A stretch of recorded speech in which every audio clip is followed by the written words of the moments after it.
The common folk, you're not supposed to know that. Right. Why? Well, you can't handle it, you see. The implications of it are just too vast. Well, tell me this. Do the Chinese know it? Oh, I'm sure they do. As you may know, the Chinese now have gone into space in a big way. It never gets into the newspaper, but the last I heard, the Chinese have a satellite orbiting the moon, taking lots of pictures. Well, I'm hoping that the Chinese publish a lot of those pictures, because our own NASA people took many pictures. The Army took thousands of pictures under the Clementine Project. Are you familiar with Clementine? I've heard of it. It was not a NASA program, it was an Army program, Department of Defense. They took thousands of pictures. They've only released a dozen or so.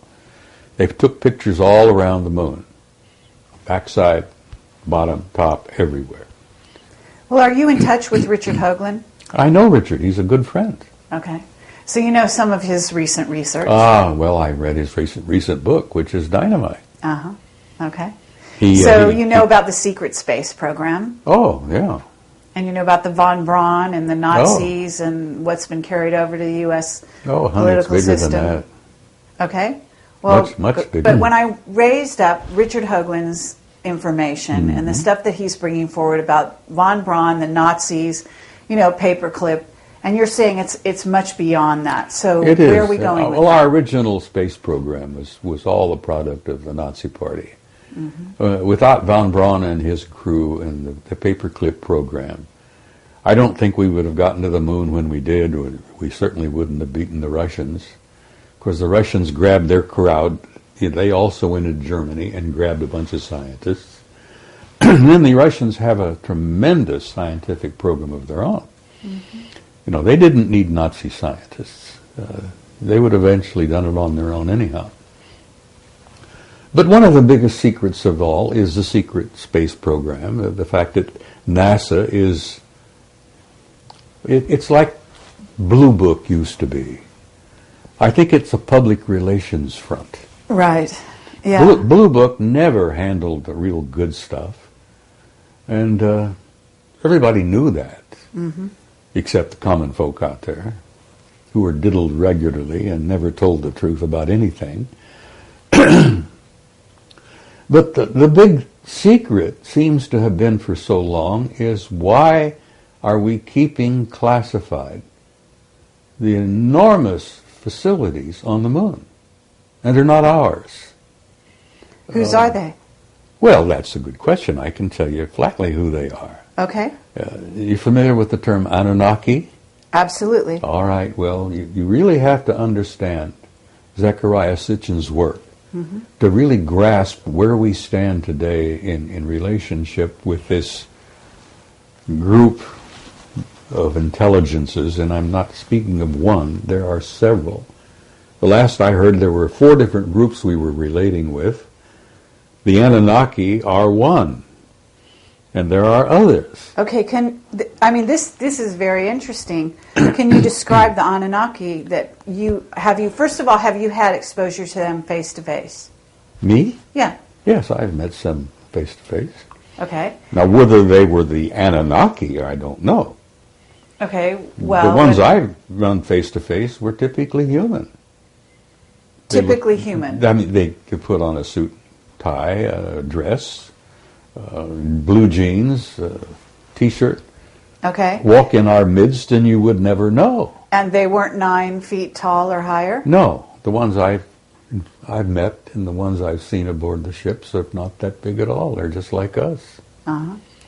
So we're dealing with 4 different groups that I've concluded, my own personal view. Okay. Yeah, you might talk to Jim Sparks and he might tell you there are 8 or 10 or a dozen more. I don't know. I can only tell you what little bit I've learned over the years. There are 4 different groups that I've encountered, and they're all humanoid. One group is completely human. And not all of the Anunnaki are 9 feet tall. They were human enough that we are related to them and they're related to us. And that lovely little story in chapter 6 of Genesis is quite true. they did indeed engineer the genes and chromosomes of an existing species on this planet. God knows how long ago. Sitchin says it was 200,000 years. The information I have learned indicates that one of the major tweaking took place about 60,000 years ago. That Homo sapiens sapiens was tweaked and genetically manipulated even more. So we're coming along slowly. Okay, so what 4 races? Let's name them, in your opinion. Well, there are the humans. Okay. Some people call them the Nordics. Then you have guys that are very pale and very tall and very broad, which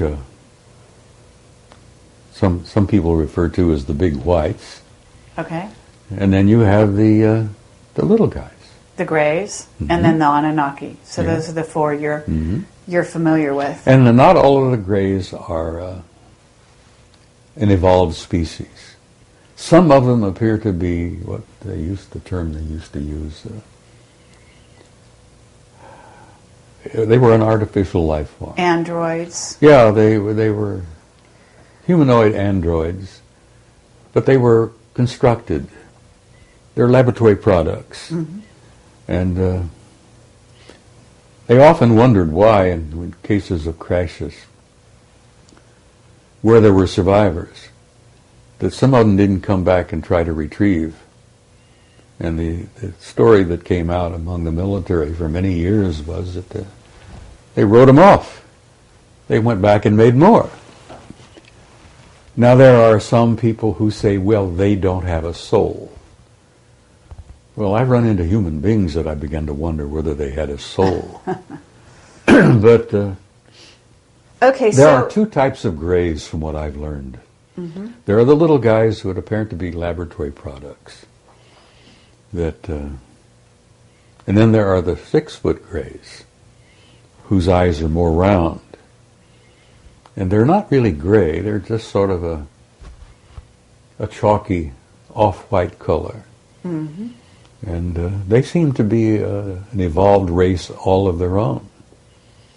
And I think those are the ones that probably ran into Betty Hill and Barney at the incident many years ago. Have you heard about Dan Burish talking about the Orions that are sitting in ships along with the military, actually watching the planet right now? I've heard bits and pieces of that. I don't know too much about Dan's story. He's come up with a great many things. Okay, but this is just new information that he's actually come forward with. Well, and they're watching the planet to see what happens and whether or not we have a catastrophe of any kind, and whether they might have to step in. We have photographs, and many of them I'm going to share and show. I have slides, photographs of gigantic objects. I'm talking about humongous objects in space.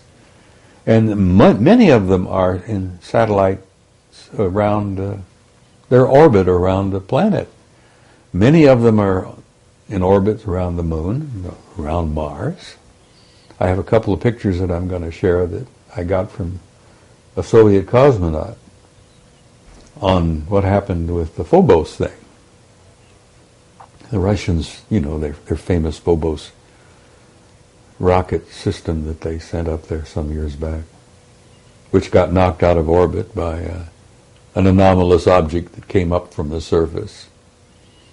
But it had taken a number of outstanding photographs before it was damaged and crashed. Okay, you called it an anomalous, object that came up from the surface, meaning the surface of the Mars. moon?